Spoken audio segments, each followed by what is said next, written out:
shine through the darkness. You are my light. My death you defeated. You give me life. You've taken my sorrow. My joy is in Christ. 'Cause when I'm with you, I come alive. My days full of color, I dance through the night. When I see you move, I follow your lead. My eyes are on you, and yours are on me. You give me joy. You give me joy. You give me joy. You give me joy.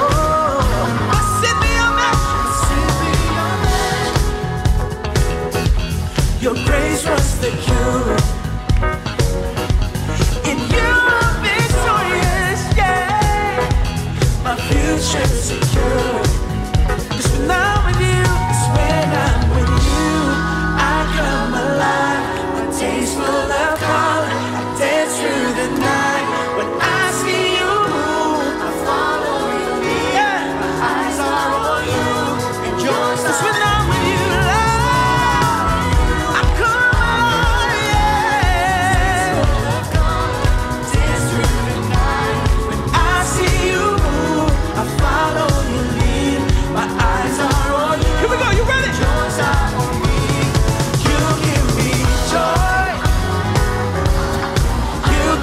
joy.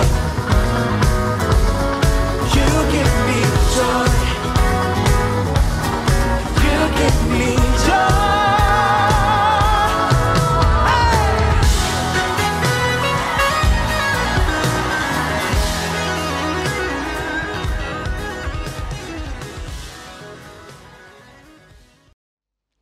Shalom. Salam sejahtera bagi kita semua dan selamat pagi. Selamat bergabung bersama-sama dengan kami Gereja Every Nation Makassar dalam ibadah raya, ibadah online kami pagi hari ini. Kami menyambut Bapak Ibu, saudara dan mungkin yang baru pertama kali hadir, kami menyambut dengan sukacita. Kami percaya bahwa kita akan diberkati dengan ibadah raya hari ini. Gereja Every Nation Makassar adalah bagian daripada gereja-gereja Every Nation yang ada di bangsa-bangsa dengan satu panggilan, yaitu menghormati Tuhan dan menjadikan murid Kristus. Pastikan bahwa setiap kita, setiap jemaat, setiap gereja, pastikan bahwa kita sedang memuridkan, karena itu panggilan kita bersama sebagai satu gereja. Dan kita akan menyembah Tuhan, kita akan meninggikan Dia, kita percaya bahwa di dalam hadirat Tuhan ada kekuatan yang baru. Saya mengingat firman Tuhan di Matius 11 mengatakan, marilah kepadaku yang letih lesu dan berbeban berat, aku akan memberikan engkau kelegaan. Yesus mengatakan, marilah, datanglah. Dia memanggil kita karena kita tahu bahwa kita tidak bisa melakukan segala sesuatu dengan kekuatan kita. Dunia ini bisa menekan kita, tapi janjinya bahwa Dia akan memberikan kita kelegaan. Bukan cuma kelegaan, tetapi Dia akan memberikan kita ketenangan. Kita percaya bahwa dalam pujian dan penyembahan spirit kita akan mengalami kelegaan, jiwa kita akan mengalami ketenangan, dan kita percaya kita akan diberkati dengan ibadah kita pada hari ini, dan kita akan diberkati dengan firman Tuhan. Dan setiap kita pastikan bahwa kita sedang bersama-sama menyembah Tuhan, melayani Dia di dalam ibadah raya ini. Terima kasih, Tuhan Yesus memberkati.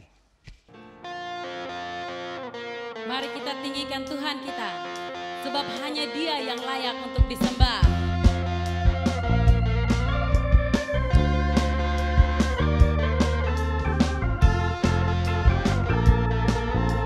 Mari kita katakan bersama-sama. Ku diberi kuasa dari Raja mulia, menaklukkan musuh di bawah kakiku. Ku pakai kuasa dari Raja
Segala kemuliaan bagi Engkau, dulu, sekarang, dan sampai selama-lamanya Tuhan. Engkaulah yang kami perlukan, Engkaulah yang kami butuhkan Tuhan. Tidak ada yang lain, sebab tidak ada yang sama seperti Engkau. Engkaulah yang membebaskan kami dari kuk perhambaan. Engkaulah yang melepaskan kami dari belenggu-belenggu dosa. Dengan Roh-Mu Tuhan, kami mampu melewati hari-hari kami. Sebab Engkau memberikan kami kemampuan, Engkau memberikan kami kekuatan yang baru setiap pagi. Datanglah Tuhan, penuhi tempat ini, penuhi setiap hati kami dengan Roh-Mu Tuhan.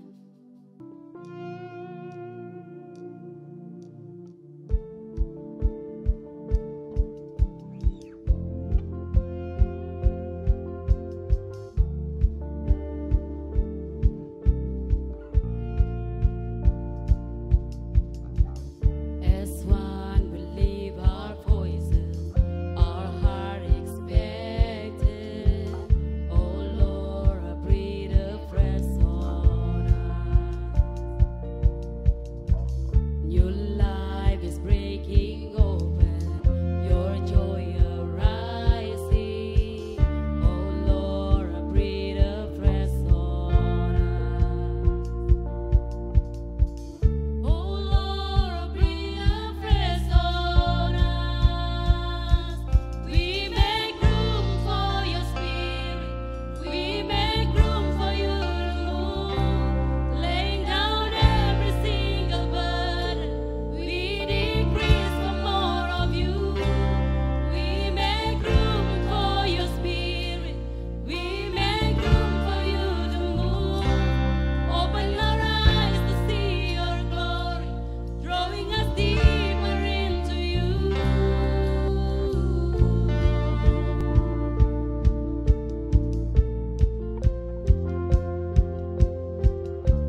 Bawa kami mendekat kepada Engkau Tuhan.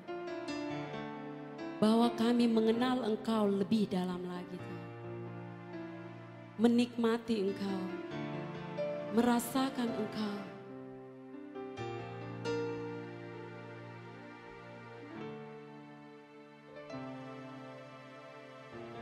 Karena di dalam Engkau kami merasakan kelegaan. Di dalam Engkau kami merasakan sukacita.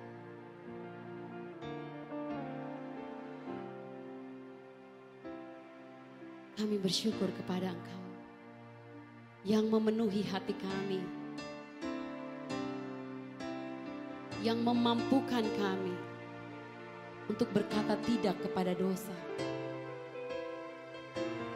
Melalui Roh-Mu Tuhan yang ada di dalam kami menjadi seorang pemenang. Kami bersyukur kepada Engkau. Dan kami percaya saat ini ada kemenangan, ada kelepasan, ada kesembuhan, ada pertobatan. Sebab Engkau yang menyentuh setiap hati. Kami bersyukur kepada Engkau Tuhan untuk saat ini, untuk hadirat Engkau yang kami rasakan. Biar hidup kami menjadi persembahan bagi Engkau Tuhan.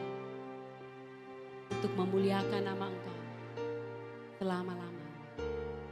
Kami bersyukur dan biar segala puji-pujian hanya bagi Engkau. Di dalam nama Yesus. Amen.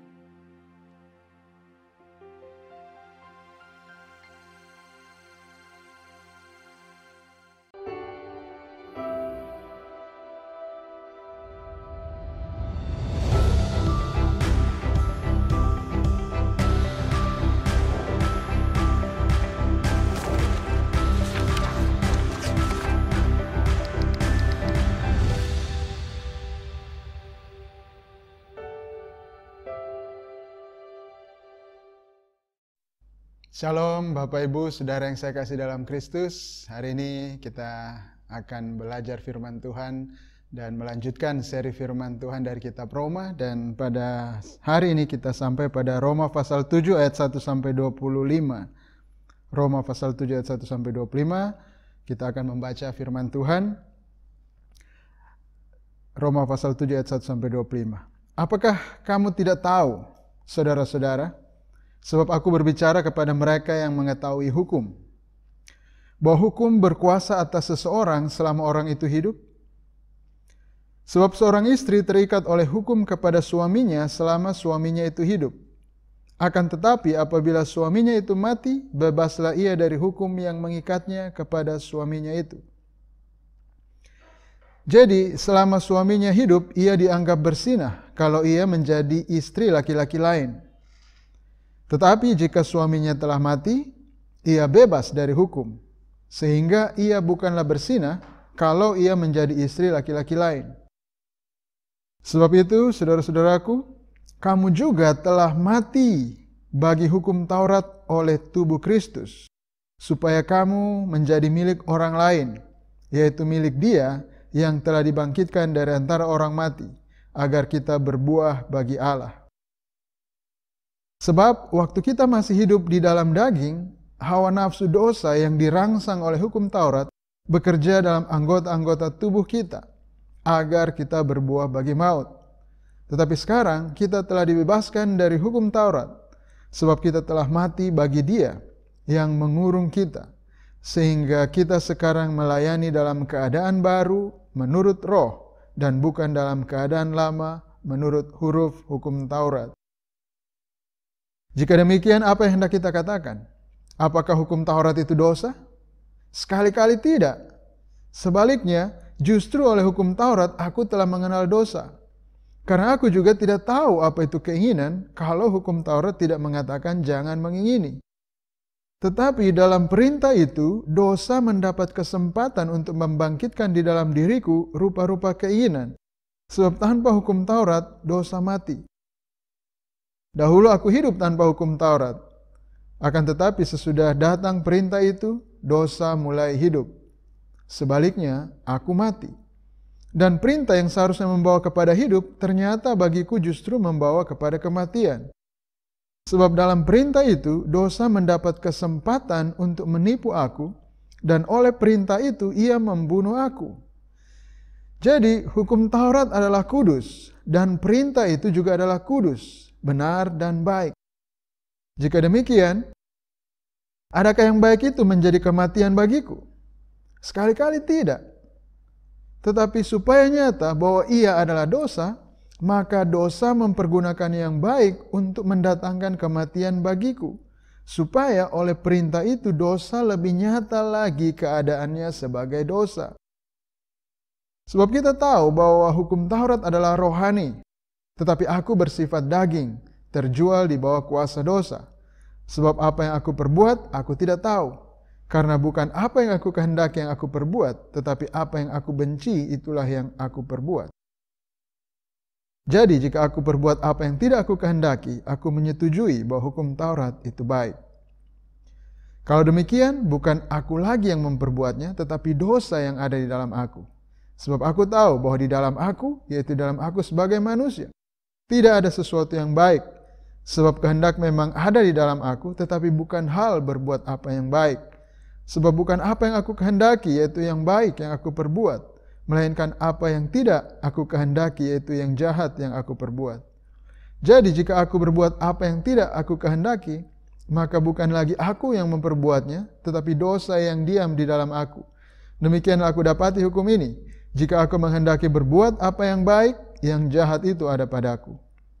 Sebab di dalam batinku aku suka akan hukum Allah, tetapi di dalam anggota-anggota tubuhku, aku melihat hukum lain yang berjuang melawan hukum akal budiku dan membuat aku menjadi tawanan hukum dosa yang ada di dalam anggota-anggota tubuhku.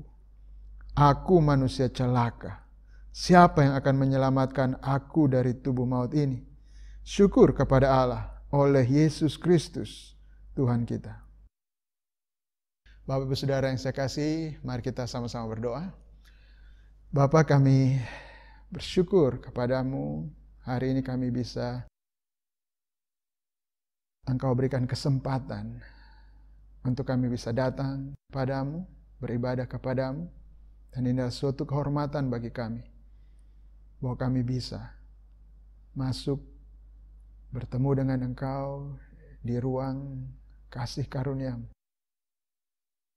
dan mendengarkan firman Tuhan. Engkau yang menolong kami, Roh Kudus yang menolong kami semuanya, mengurapi hamba-Mu yang akan menyampaikan firman-Mu. Biar yang keluar dari mulut hamba-Mu adalah firman-Mu sendiri. Jangan ada kesalahan,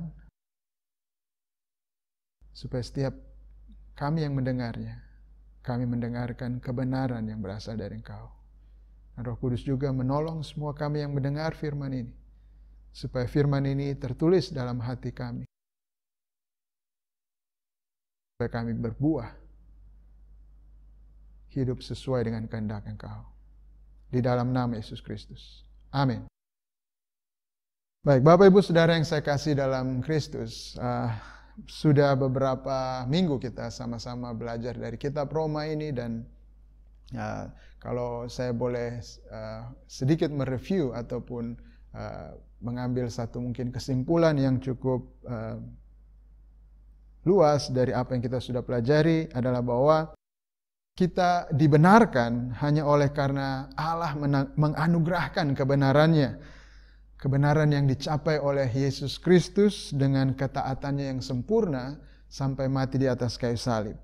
Dan anugerah kebenaran ini kita terima melalui iman kita kepada Yesus Kristus saja. Itu saja, tanpa hukum Taurat. Kita tidak perlu melakukan apapun untuk berkenan kepada Allah supaya kita bisa benar di hadapan Allah. Kita tidak perlu melakukan hukum-hukum Taurat untuk kita bisa dibenarkan di hadapan Allah. Seperti yang kita baca di Roma pasal 3 ayat 21 dikatakan, tetapi sekarang tanpa hukum Taurat, kebenaran Allah telah dinyatakan seperti yang disaksikan dalam kitab Taurat dan kitab-kitab para nabi, yaitu kebenaran Allah karena iman dalam Yesus Kristus bagi semua orang yang percaya. Nah, dengan prinsip ini yang disampaikan atau diajarkan oleh Rasul Paulus tentang Injil yang dia percaya, yang dia beritakan kepada semua orang, yang sekarang dia tuliskan kepada jemaat di Roma, maka ada mungkin keberatan-keberatan ya dari orang-orang yang mendengarkan berita Injil tentang kebenaran Allah yang dinyatakan, yang disediakan bagi orang-orang berdosa. Bagaimana orang berdosa ini bisa berstatus benar di hadapan Allah, itu semata-mata karena Allah menganugerahkan dengan cuma-cuma kebenaran itu tanpa hukum Taurat. Dan mungkin bagi orang-orang Yahudi yang melihat hukum Taurat ini adalah sebuah kebanggaan bagi mereka, bahwa mereka itu umat yang khusus, umat pilihan, oleh karena mereka menerima hukum Taurat dari Tuhan, mereka akan banyak pertanyaan, mungkin akan banyak protes kepada Injil yang disampaikan oleh Rasul Paulus. Dan Rasul Paulus pun mengantisipasi semua pertanyaan-pertanyaan itu. Kita sudah belajar dalam 2 minggu terakhir di dalam Roma pasal 6 ayat 1. Ada pertanyaan, bolehkah kita bertekun di dalam dosa supaya semakin bertambah kasih karunia itu? Antisipasi ataupun keberatan daripada orang-orang yang berpegang pada hukum Taurat ini adalah, kalau kita dibenarkan hanya oleh kasih karunia saja tanpa melakukan hukum Taurat, maka orang-orang akan berbuat seenaknya di dalam, mereka akan hidup di dalam dosa seenaknya, bertekun di dalam dosa, dan karena kalau mereka berdosa, semakin besar dosa mereka, semakin banyak kasih karunia. Dan Rasul Paulus menjawab, apakah bolehkah kita bertekun dalam dosa supaya semakin bertambah kasih karunia itu? Sekali-kali tidak. Kenapa tidak? Rasul Paulus mengatakan, bukankah kita telah mati? Bagaimana kita masih hidup di dalamnya? Bukan kita mati bagi dosa? Atau tidak tahukah kamu bahwa kita semua telah dibaptis dalam Kristus, telah dibaptis dalam kematiannya? Rasul Paulus menjawab pertanyaan itu dengan memakai gambaran baptisan. Bahwa baptisan itu menggambarkan kesatuan kita dengan Kristus. Kita telah mati bersama-sama dengan Kristus, dan kematian bersama dengan Kristus adalah kematian terhadap dosa sekali untuk selama-lamanya, dan Kristus telah bangkit dari antara orang mati seperti yang digambarkan di dalam baptisan. Kita keluar dari air, dan itu memberikan gambaran bahwa kita yang percaya kepada Kristus, kita sama seperti Kristus telah bangkit, kita juga bangkit di dalam hidup yang baru, sehingga kita tidak mungkin bertekun di dalam dosa. Kemudian di Roma 6 ayat 15 ada lagi pertanyaan yang lain yang sebenarnya sama saja, tetapi ini menyangkut hukum Taurat. Jadi bagaimana? Apakah kita akan berbuat dosa karena kita tidak berada di bawah hukum Taurat, tetapi di bawah kasih karunia? Kalau tidak ada hukum Taurat, kita semata-mata ada di ruang kasih karunia sekarang. Kita ada di dalam dunia anugerah Allah tanpa hukum Taurat. Apakah kita akan berdosa karena tidak ada hukum Taurat yang memberitahukan kepada kita hukum-hukum Tuhan itu? Rasul Paulus mengatakan sekali-kali tidak, kita tidak akan berdosa karena kita berada di bawah hukum, karena kita berada di bawah kasih karunia dan tidak di bawah hukum Taurat. Kenapa? Dia kembali menggambarkan sesuatu di Roma pasal 6 ayat 16. Apakah kamu tidak tahu bahwa apabila kamu menyerahkan dirimu kepada seseorang sebagai hamba untuk mentaatinya, kamu adalah hamba orang itu yang harus kamu taati, baik dalam dosa yang memimpin kamu kepada kematian maupun dalam ketaatan yang memimpin kamu kepada kebenaran. Dia mengambil satu gambaran lagi tentang perhambaan. Bahwa kalau seseorang menyerahkan dirinya menjadi hamba seseorang, maka dia akan menaati Tuhannya itu. Apapun yang diminta oleh Tuhannya itu, apapun yang dikehendaki oleh Tuhannya itu, dia akan lakukan itu. Dan kalau kita sudah mati terhadap dosa dan sekarang kita menjadi hamba Allah, kalau kita sudah dibebaskan dari perhambaan terhadap dosa dan sekarang menjadi hamba Allah, maka tidak mungkin kita hidup bagi dosa karena kita bukan lagi hamba dosa. Sebagai hamba Allah, ya kita akan melakukan kehendak Tuhan kita yang baru, yaitu Allah. Jadi tidak mungkin kita yang berada di bawah kasih karunia ini akan berdosa. Kenapa? Karena ketika kita menerima anugerah Allah, kita dibebaskan dari perbudakan dosa dan menjadi hamba Allah. Dan di ayat yang kita baca tadi, ini juga masih menjawab hal yang sama, pertanyaan yang sama. Soal hubungan hukum Taurat dan Injil. Kalau kita tidak berada di bawah hukum Taurat, apakah kita bisa dibebaskan dari dosa? Apakah kita bisa tidak berdosa? Jangan-jangan kita akan semakin berdosa karena kita tidak di bawah hukum Taurat. Di ayat yang tadi baru kita baca, Rasul Paulus memberikan gambaran yang lain lagi. Setelah pertama gambaran dalam baptisan, kemudian gambaran tuan dan hamba, sekarang Rasul Paulus memberikan gambaran pernikahan, terus kematian pasangan dan pernikahan kembali. Seperti yang kita baca tadi ya. Atau tidak tahukah kamu? Seperti diasumsikan bahwa orang-orang di Roma, mereka tahu hal ini. Aku berbicara kepada mereka yang mengetahui hukum. Dia tahu. Terutama orang-orang Yahudi pasti tahu hukum Taurat. Dan orang-orang yang non-Yahudi pun yang sudah ada di jemaat Roma, mereka pasti sudah familiar dengan kitab perjanjian lama, kitab Musa, hukum Taurat. Mereka sudah tahu bahwa hukum berkuasa atas seseorang selama orang itu hidup. Ya, ini hal yang umum kita tahu. Sebab seorang istri terikat oleh hukum kepada suaminya selama suaminya itu hidup. Ini kan normal kan? Akan tapi apabila suaminya itu mati, bebaslah ia dari hukum yang mengikatnya kepada suaminya.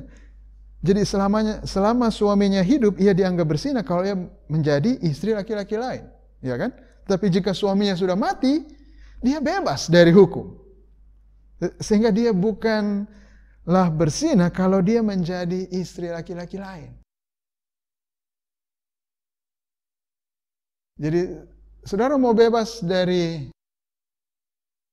istri saudara atau suami saudara?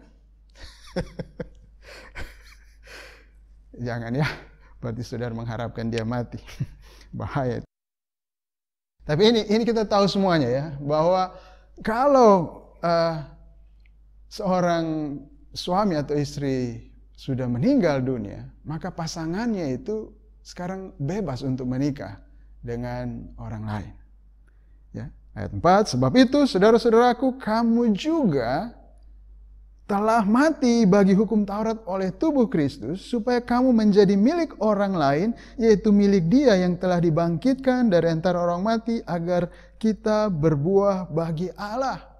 Jadi, apa yang Rasul Paulus sampaikan adalah ketika seseorang percaya kepada Yesus Kristus, maka dia disatukan dengan Kristus, sehingga kematian Kristus adalah kematian dia, kematian orang percaya ini. Dan dia mati terhadap dosa yang kita sudah baca beberapa minggu lalu dari Roma pasal 6. Dan dengan demikian dia dibebaskan dari dosa. Dan juga di dalam ayat yang kita baca ini, dia dibebaskan dari hukum Taurat.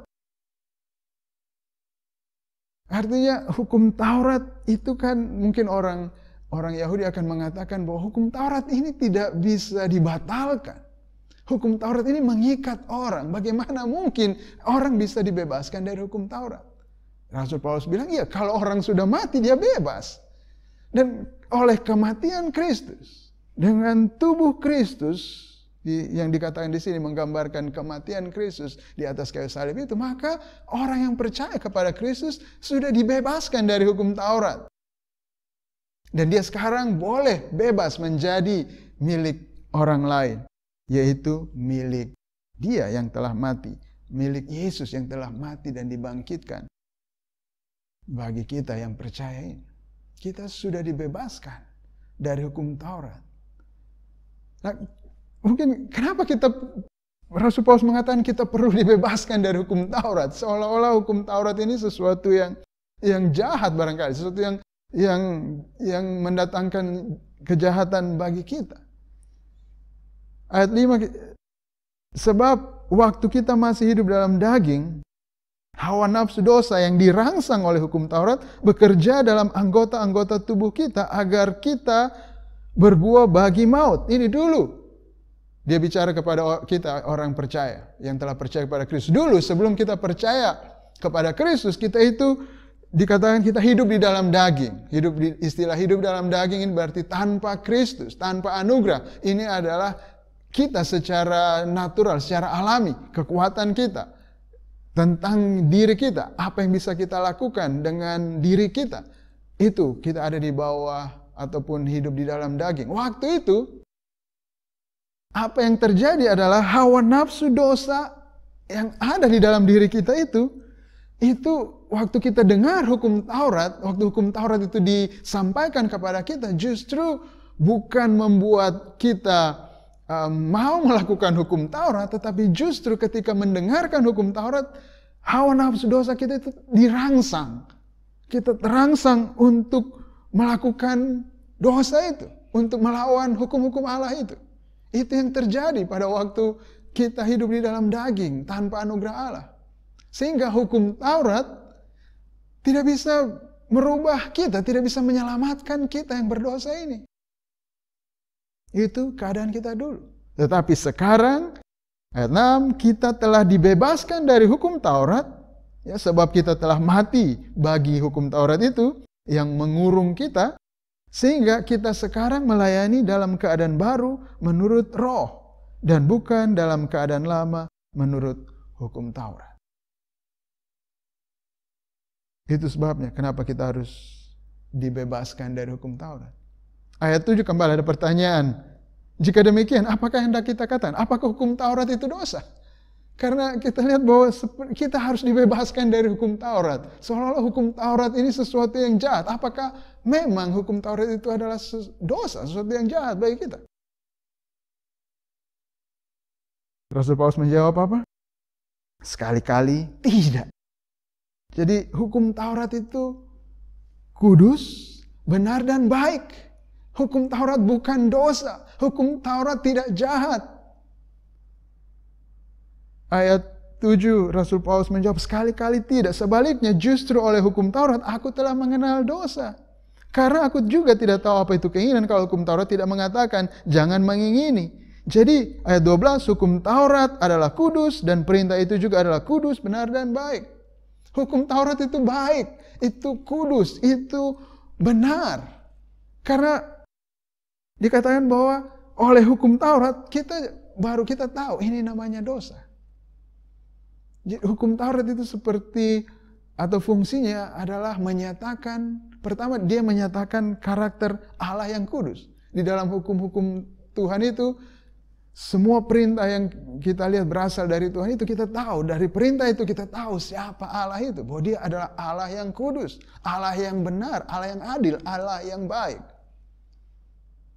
Dan dari hukum Taurat itu kita juga tahu yang mana yang dikatakan dosa. Jadi yang seperti itu pasti baik. Ya kan kalau kita punya alat pendeteksi misalnya. Ya kalau kita bisa tahu yang mana misalnya air yang murni, yang mana air beracun. Kalau ada alat yang bisa mengetes itu. Kita tinggal kasih masuk air di situ kita tahu, oh ini air bagus. Dan masukkan air yang beracun ditahu, wah ini mengandung racun. Itu kan alat yang baik, ya kan? Justru yang masalah adalah kalau alat itu air yang bersih dilihat jahat, terus air yang beracun dilihat baik, ya itu namanya jahat. Tapi hukum Taurat tidak demikian. Hukum Taurat menyatakan apa itu dosa. Jadi hukum Taurat itu baik. Dan juga hukum Taurat ini menyatakan hukuman yang harus diterima oleh orang-orang berdosa. Jadi hukum Taurat bukan dosa. Hukum Taurat itu kudus, benar, dan baik. Ayat 13, jika demikian apakah yang baik itu, kalau hukum Taurat memang itu baik, apakah yang baik itu menjadi kematian bagiku? Apakah hukum Taurat itu yang baik membuat saya mati? Sekali-kali tidak, Rasul Paulus mengatakan. Tetapi supaya nyata bahwa ia adalah dosa, bahwa dosa itu adalah dosa, bukan hukum Taurat adalah dosa ya. Tapi supaya nyata bahwa dosa itu adalah dosa, maka dosa mempergunakan yang baik untuk mendatangkan kematian bagiku. Supaya oleh perintah itu dosa lebih nyata lagi keadaannya sebagai dosa. Kalau kita lihat orang yang berbuat jahat, misalnya pembunuh. Kalau dia membunuh orang dengan menggunakan pedang misalnya. Ya karena memang pedang atau pistol. Atau mungkin badik. Kalau dia membunuh dengan alat itu sudah jahat. Dan dia menggunakan alat-alat yang memang biasanya dipakai untuk membunuh. Tetapi kalau ada orang yang misalnya membunuh, misalnya seseorang yang membunuh bayi menggunakan air susu yang harusnya memberikan hidup kepada bayi itu ya. Tapi air susu itu dipanaskan dan kemudian bayi itu direbus di dalam air susu itu, maka itu lebih jahat lagi kelihatannya kan, daripada membunuh orang dengan menggunakan pedang. Dan ini dosa kelihatan benar-benar jahat, benar-benar dosa ketika dia menggunakan apa yang baik. Menggunakan hukum Taurat yang baik ini, yang seharusnya mendatangkan kehidupan bagi kita. Tapi dia pakai itu untuk membunuh kita. Maka dosa kelihatan jelas-jelas, wah memang jahat. Itu yang dikatakan oleh firman Tuhan mengenai hubungan antara hukum Taurat dan dosa. Jadi siapa penjahatnya? Kalau bukan hukum Taurat, penjahatnya ya dosalah penjahatnya. Ayat 8, tetapi dalam perintah itu dosa mendapat kesempatan untuk membangkitkan di dalam diriku rupa-rupa keinginan, sebab tanpa hukum Taurat dosa mati. Jadi dosa, ketika hukum Taurat datang kepada manusia tanpa anugerah ini ya, kita bicara manusia di dalam daging, maka dosa itu membangkitkan di dalam diri manusia yang tanpa Roh Kudus ini, manusia yang tanpa anugerah ini, dosa itu membangkitkan keinginan yang jahat, keinginan untuk melawan hukum-hukum Tuhan itu. Dahulu aku hidup tanpa hukum Taurat, akan tapi sesudah datang perintah itu dosa mulai hidup. Sebaliknya aku mati. Dan perintah yang seharusnya membawa kepada hidup, ternyata bagiku justru membawa kepada kematian. Sebab dalam perintah itu dosa mendapat kesempatan untuk menipu aku, dan oleh perintah itu ia membunuh aku. Jadi dosalah penjahatnya, jelas sekali di sini. Ya. Ayat 13b, tetapi supaya nyata bahwa ia adalah dosa, dosa itu adalah dosa, maka dosa mempergunakan yang baik untuk mendatangkan kematian bagiku. Supaya oleh perintah itu dosa lebih nyata lagi keadaannya sebagai dosa. Sebab kita tahu bahwa hukum Taurat adalah rohani, tetapi aku bersifat daging, terjual di bawah kuasa dosa. Jadi hukum Taurat itu baik dan dia bersifat rohani. Tapi masalahnya adalah manusia. Manusia yang berdosa ini, dia bersifat daging. Artinya berlawanan dengan sifat dari hukum Taurat. Hukum Taurat rohani, manusia daging. Sehingga tidak kompatibel. Dia tidak bisa melakukan hukum Taurat. Dia tidak bersahabat. Dia berlawanan. Ya, dia manusia berdosa ini. Daging ini yang hidup dalam daging tanpa anugerah, tanpa Roh Kudus ini, dia terjual di bawah kuasa dosa. Itu problemnya. Jadi masalahnya bukan hukum Taurat itu jahat. Tapi masalahnya adalah manusia yang sudah berdosa, yang sudah terjual di bawah kuasa dosa, yang bersifat bertentangan dengan Allah, dengan hukum-hukum Allah. Ya, kalau kita baca terus ayat 15 dikatakan sebab apa yang aku perbuat aku tidak tahu, karena bukan apa yang aku kehendaki yang aku perbuat, tapi apa yang aku benci itulah yang aku perbuat. Jadi jika aku perbuat apa yang tidak aku kehendaki, aku menyetujui bahwa hukum Taurat itu baik. Kalau demikian, bukan aku lagi yang memperbuatnya, tetapi dosa yang ada di dalam aku. Dan kalau dosa ada penjahatnya, bukan berarti kita bisa bebas menyalahkan dosa dan kita hanyalah korban. Karena kita adalah korban dari dosa. Bukan seperti itu apa yang dikatakan firman Tuhan, bahwa dosa itu ada di dalam kita. Dosa itu bukan sesuatu yang ada terbang di udara sana. Dia punya entitas tersendiri di udara sana. Dosa itu ada di dalam kita. Dosa itu datang karena manusia yang tidak taat kepada Allah. Dan karena itu semua manusia terjual di bawah kuasa dosa. Kitalah yang bertanggung jawab. Kitalah sebenarnya penjahatnya itu. Kita yang berdosa, yang memberontak terhadap Tuhan. Ayat 18, sebab aku tahu bahwa di dalam aku, yaitu dalam aku sebagai manusia, tidak ada sesuatu yang baik.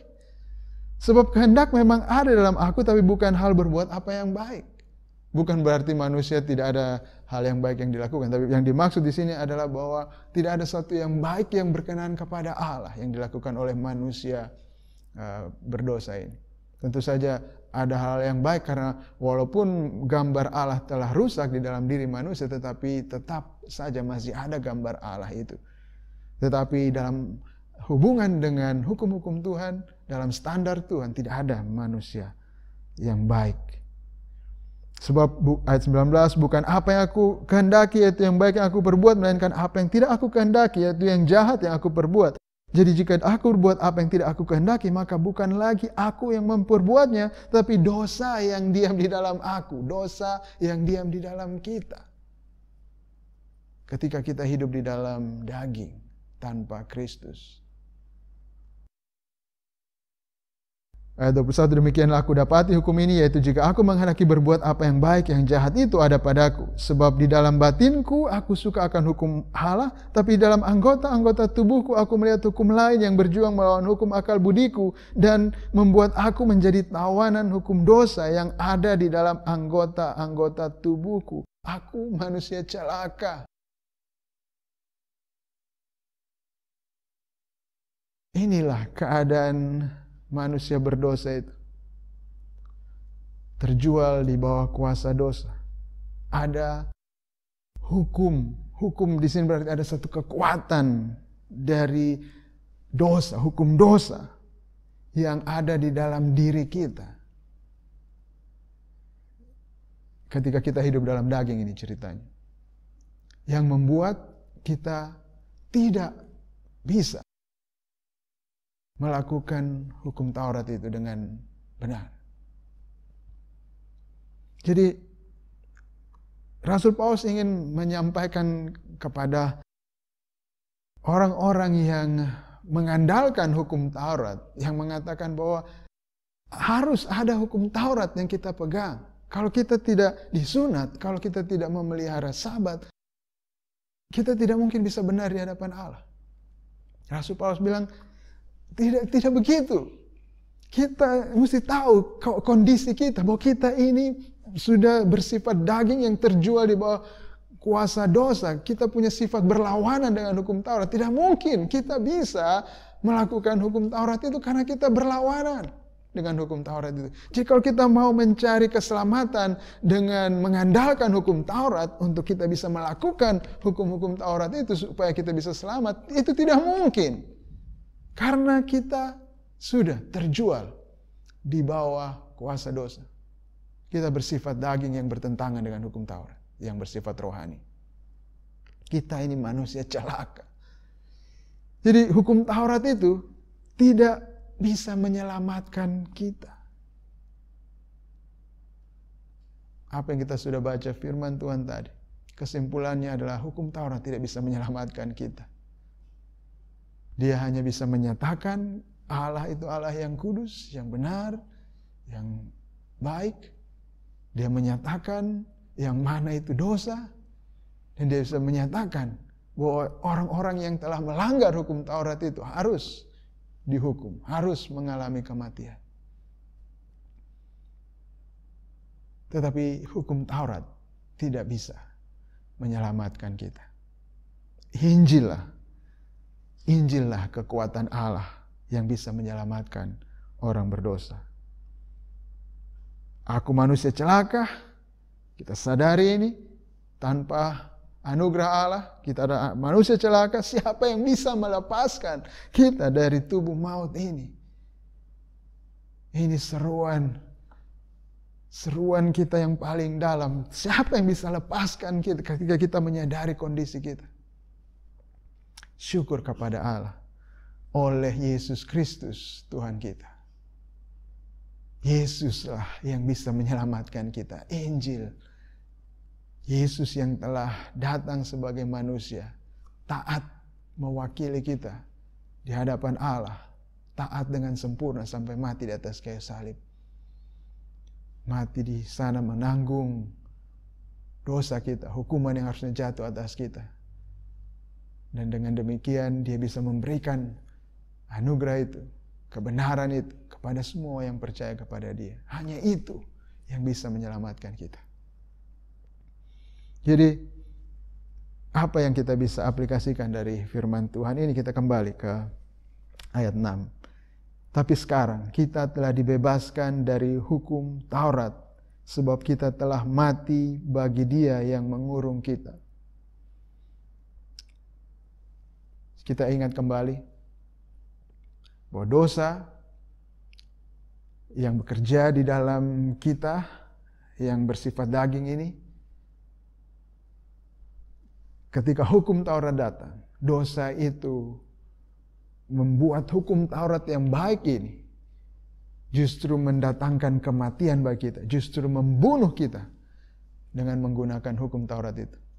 Jadi hukum Taurat itu baik, tetapi karena kita berdosa, maka hukum Taurat yang baik itu sekarang telah dipakai oleh dosa untuk membunuh kita.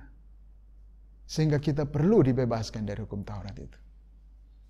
Dan kalau kita sudah dibebaskan dari hukum Taurat itu, jangan mau kembali ke sana lagi. Kita sekarang sudah mati bersama Kristus supaya kita menjadi milik Kristus. Sekarang kita lari kepada Kristus, kita percaya kepada Kristus. Kita menikah dengan Kristus, bersatu dengan Kristus. Dan dengan Kristus kita sekarang boleh berbuah.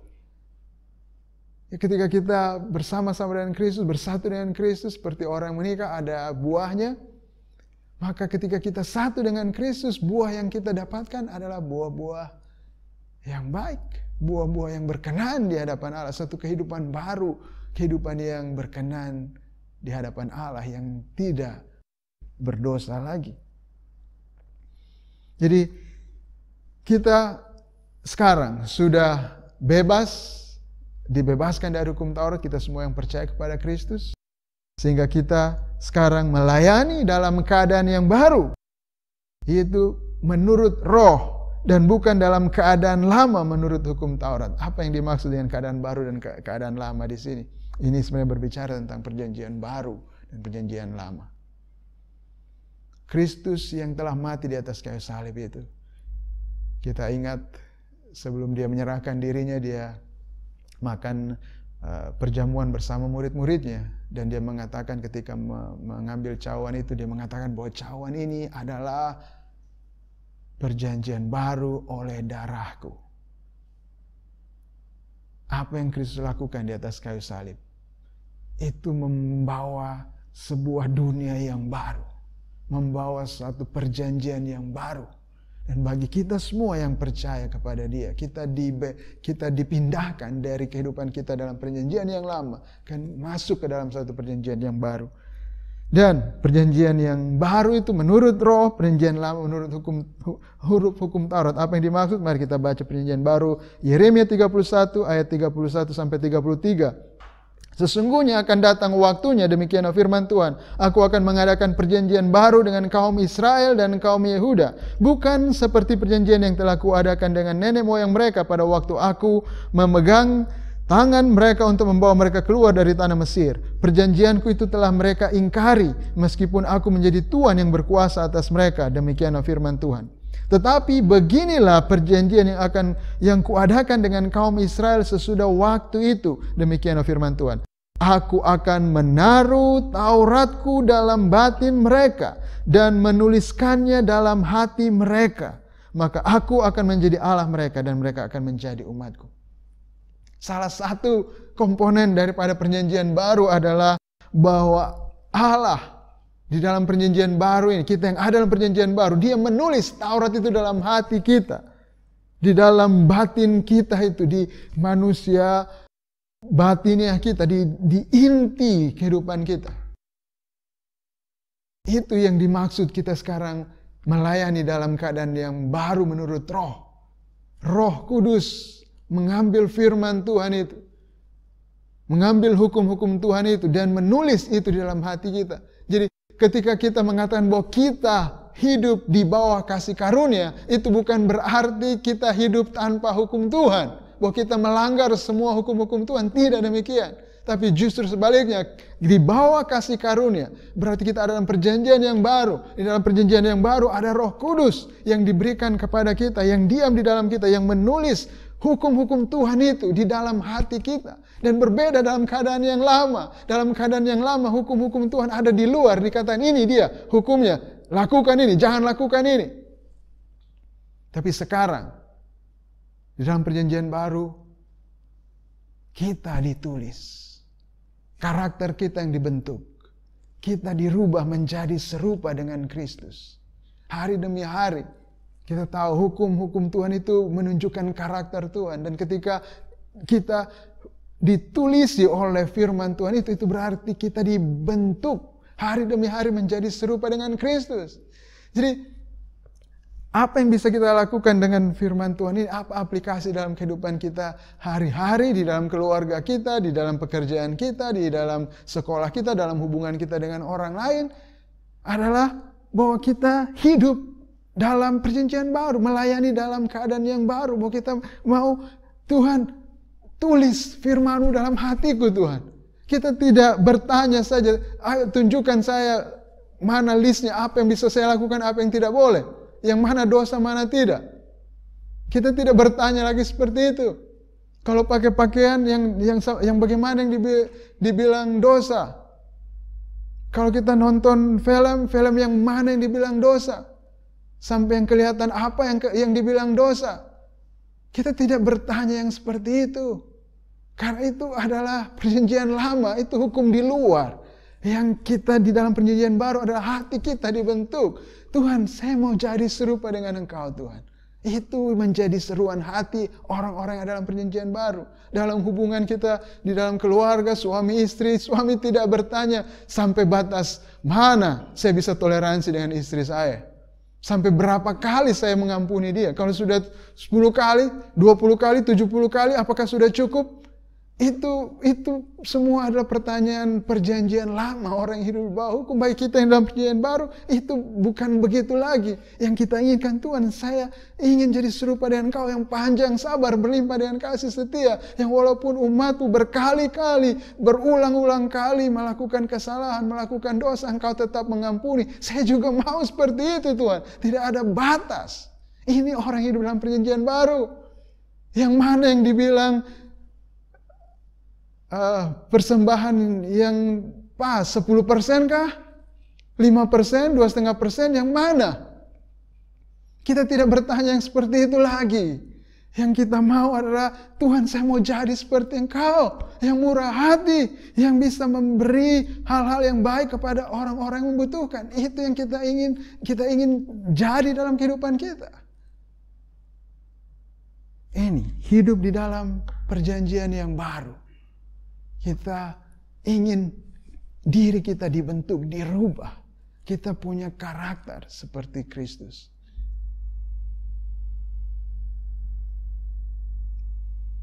Kita tidak lagi berharap pada hukum-hukum di luar diri kita. List, daftar, apa yang bisa dilakukan, batasnya mana dan mana.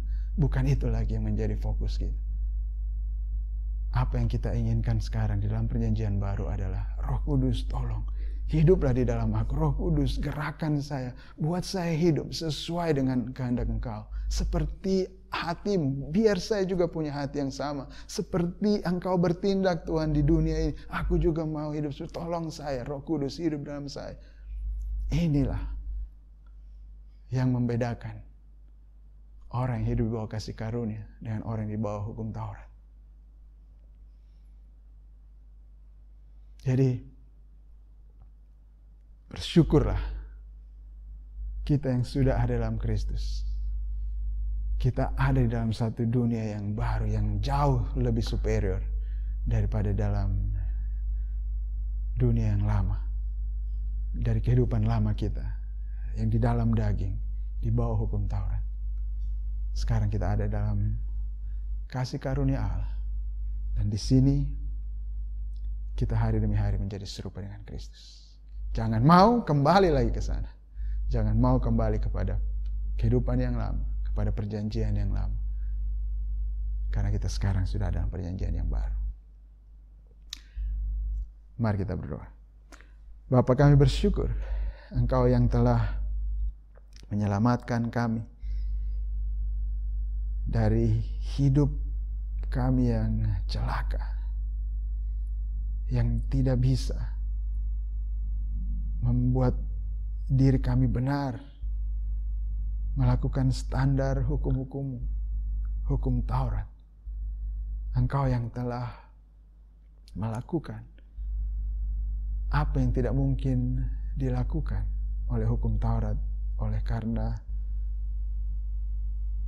tidak berdaya oleh dosa, oleh daging kami yang orang yang berdosa ini. Engkau sendiri telah melakukannya bagi kami. Mengutus anakmu yang tunggal, Yesus Kristus. Dialah yang menggenapi seluruh hukum-hukum Tuhan. Menaati Engkau dengan sempurna. Dan dengan demikian Dia boleh menganugerahkan kebenaran itu kepada kami. Kami bersyukur. Tuhan Yesus, Engkau telah mengorbankan diri di atas kayu salib. Darah-Mu Engkau curahkan untuk membeli perjanjian baru kami, untuk membawa kami masuk ke dalam perjanjian yang baru. Dan saat ini kami berseru terus Tuhan, kepadamu kami mengakui bahwa tanpa anugerah-Mu Tuhan, kami manusia celaka. Kalau ditinggal untuk dari diri kami sendiri Tuhan, kami manusia celaka, kami tidak bisa menyelamatkan diri kami. Karena itu terus Tuhan kami katakan bahwa Engkaulah keselamatan kami. Roh Kudus, hiduplah terus di dalam kami. Tuntunlah kami. Rubah kami. Gerakan kami. Biar hari demi hari kami menjadi serupa dengan Yesus Kristus. Yang adalah Tuhan kami sekarang. Tolong kami. Dan kalau di antara kami yang mungkin masih hidup di dalam daging saat ini, yang mendengarkan firman ini, yang tidak bisa keluar dari dosa, karena memang hal itu tidak mungkin. Tuhan, biar ada anugerah-Mu saat ini.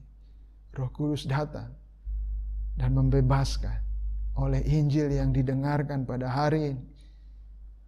Oleh Injil itu, Roh Kudus kiranya berkenan bekerja dalam hati setiap orang-orang berdosa. Supaya mereka tahu bahwa Yesus Kristuslah Juru Selamat. Yesus Kristuslah yang telah melakukan pekerjaan penyelamatan. Dan di dalam Injil itulah kekuatan Allah yang menyelamatkan ada. Dan biar orang-orang bisa percaya kepada Yesus Kristus untuk keselamatan mereka. Dan mereka bisa menjadi hamba-hamba Engkau, hamba-hamba Allah, hamba-hamba kebenaran, bebas dari dosa. Hidup untuk Kristus yang telah mati bagi kami semuanya.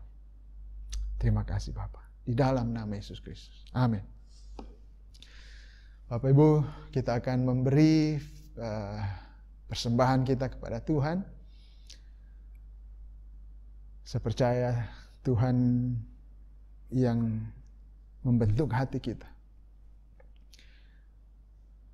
Dia yang akan memakai kita untuk menjadi saluran berkatnya bagi banyak orang. Kita akan dipakai menjadi tangan dan kakinya.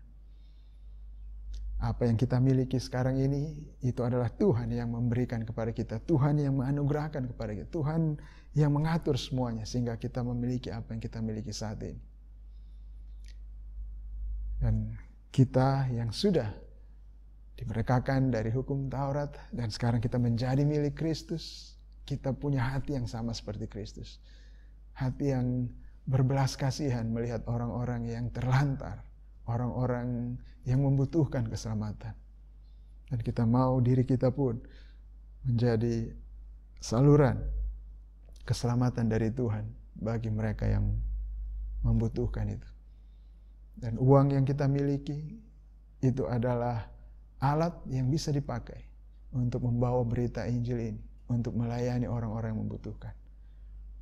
Mari kita membawa persembahan kita ini, dan kita percaya bahwa Tuhan akan memberkati persembahan ini, dan persembahan ini akan dipakai untuk membawa berita Injil keselamatan ini sampai kepada orang-orang yang membutuhkannya.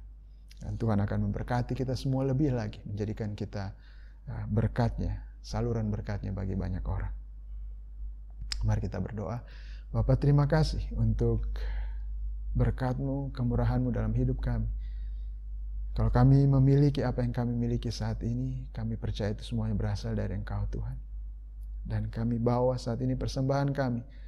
Kiranya Engkau berkenan dengan persembahan kami ini, dan biarlah persembahan kami ini dipakai untuk membawa kabar keselamatan yang kami dengar hari ini sampai ke ujung bumi, sampai kepada mereka yang belum mendengarnya, kepada mereka yang membutuhkannya. Terima kasih Tuhan. Kau berkati setiap orang. Biar kami semuanya menjadi saluran berkat-Mu bagi banyak orang. Di dalam nama Yesus Kristus. Amin. Puji Dia, Tuhan kita. Sungguh besar Kau Tuhanku, Engkau perisai hidupku. Ku berdiri dengan iman dalam Yesus Tuhan. Kau yang memberi kemenangan, ku bersorak merayakan. Terpujilah Engkau Raja segala raja. Sungguh besar Kau Tuhanku, Engkau perisai hidupku. Ku berdiri dengan iman dalam Yesus Tuhan. Kau yang memberi kemenangan, ku bersorak merayakan. Terpujilah Engkau Raja segala raja. Terpujilah Engkau Raja segala raja. Terpujilah Engkau Raja segala raja. Segala kemuliaan bagi Engkau Tuhan.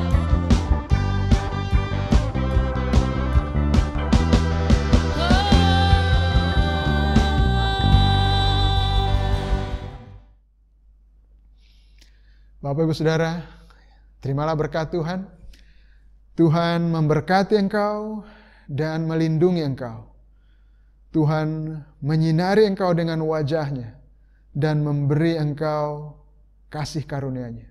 Tuhan menghadapkan wajah-Nya kepadamu dan memberi engkau damai sejahtera di dalam nama Yesus Kristus. Amin. Amin. Bapak Ibu Saudara, ibadah kita telah selesai. Mari kita bersuka cita di hari Tuhan ini. Shalom.